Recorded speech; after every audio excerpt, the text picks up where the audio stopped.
चलिए, तो ये रहा हमारा एमसीक्यू नंबर 5।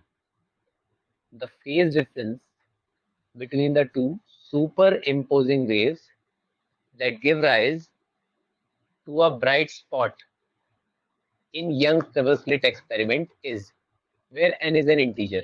ओके, पहली बात, ब्राइट स्पॉट का क्या मतलब होता है? Maxima, right. ब्राइट स्पॉट का मतलब क्या है? मैक्सिमा। और मैक्सिमा का मतलब ये होता है कि अगर हमारे पास ये एक वेव है और कोई दूसरी वेव हम इस पर सुपर इम्पोज करा रहे हैं, तो दूसरी वेव कुछ ऐसी जानी चाहिए। यानी अगर ये क्रस्ट है तो उसके साथ क्या मैच होगा? क्रस्ट। और ट्रफ है तो उसके साथ क्या मैच होगा? ट्रफ।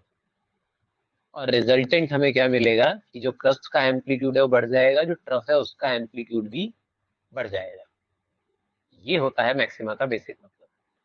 तो अब मैक्सिमा होने के लिए हमारे पास कंडीशन क्या है?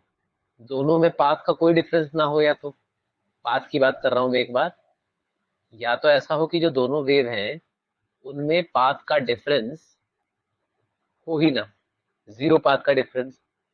या ऐसा भी तो हो सकता है कि एक वेव ऐसी है लेकिन दूसरी वेव कुछ ऐसी चल रही है। और अगर ये ऐसी वेव है,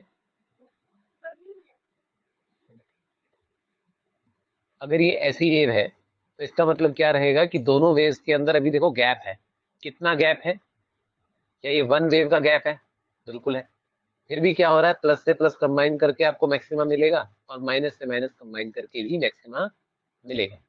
तो पाथ डिफरेंस जीरो हो, वन लेमडा हो, टू लेमडा हो, तो भी फर्क नहीं पड़ता, या मैं कहूँ एन लेमडा हो।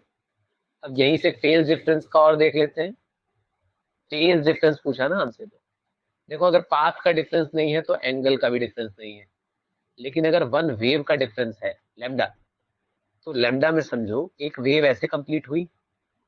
एक कंप्लीट वेव का क्या मतलब समझते हो? एंगल वाइज देखें तो 360 डिग्री, और 360 डिग्री सबको पता है 2 पाई होता है। अगर आपको नहीं पता तो पहले बेसिक एंगल वाला रिवाइज करें। तो वन लेमडा यानी 2 पाई, और टू लेमडा यानी कि 4 पाई। तो अगर एन लेमडा है, कुछ भी मल्टीपल है, तो 2n pi, even multiple of pi होना चाहिए। ऑप्शन कौन सा जा रहा है हमारी इस बात के साथ? Option A. So that will be the answer. Moving to next question, question 6। A telescope has an objective length of focal length 144 centimeter and eyepiece of focal length 6 centimeter। ठीक है, एफ ऑब्जेक्टिव बता दिया 144 centimetre, और F eyepiece बता दिया 6 centimetre. दोनों की unit same है तो हम चेंज नहीं करेंगे। Find the magnifying power and the length of the telescope respectively, यानी पहले पावर और फिर लेंथ।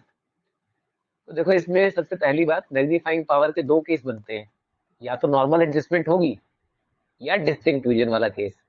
पर जो डेटा हमें दिया है सिर्फ दो ही चीजें बताई है, सिर्फ फोकल लेंथ। इस डेटा के बेस पे हम लोग के लिए बेटर रहेगा कि हम लोग एक बार नॉर्मल एडजस्टमेंट की बात कर लें।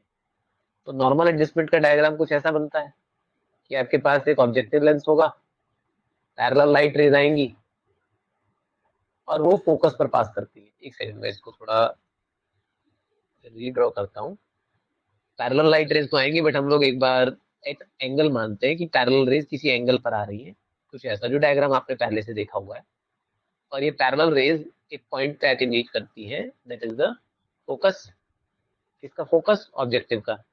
अब अगर मैं चाहता हूं कि नॉर्मल एडजस्टमेंट वाला केस हम बनाए, तो जो हमारा दूसरा लेंस है आईपीस, उससे फाइनली रेज हो जानी चाहिए parallel.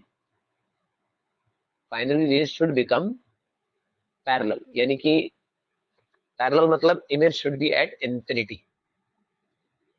Image should be at infinity, ये होता है नॉर्मल एडजस्टमेंट में, आईपीस ऑब्जेक्टिव। तो अब इस केस में देखो, अगर मुझे पैरेलल रेज फाइनली चाहिए तो ये ऑब्जेक्ट कहाँ होना चाहिए था?